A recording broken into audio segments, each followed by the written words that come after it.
in the world we have springtime, and springtime usually brings forward the critters of our communities.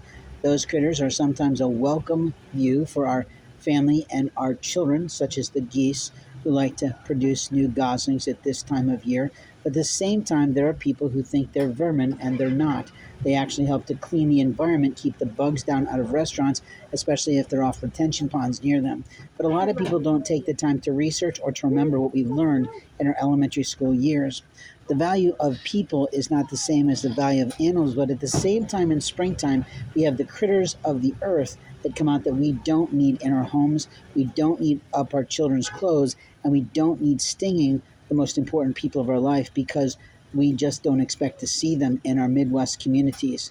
The things, of course, I'm talking about is the prevalence of hornets and the prevalence of bees and the prevalence of wasps that are often in the dormers of different types of buildings, because they like to be up in the high areas if they're a wasp, or down in the ground if they're a hornet, in the mud that come up. But we also have something else that's coming about in the Midwest that we are not prepared for in our homes. We're not prepared for in our communities. We're certainly not prepared for in a public parking lot, outside of a grocery store, or outside of a box store, or outside of our favorite shopping malls. What I'm talking about are the vermin, such as the snakes that are poisonous, that come from way down south, or way down south, way overseas, that shouldn't be here at all, that are not indigenous to what we're expecting to experience out at the lakes when we go out fishing.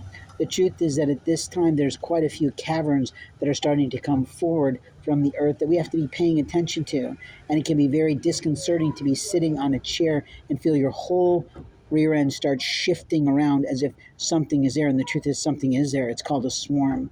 And a swarm is a critter, and usually a snake, that can move the earth. And usually they can be quite large. The only way to see them sometimes are from topical views of satellites that allows them to kind of get down and see underneath what we can't see in cement and earth and in wood and in housing and building walls. We have to really get a hold of those construction-oriented tools so that we are safe with our families and safe in our homes. Of course, termites are something else that come out around different types of establishments and strip malls and in our homes that we have to be caring about and being worried about, because they do a lot of damage. So can carpenter bees. They can practically take out if they're allowed to flourish, and they are one of those type of perennial things that comes back year after year.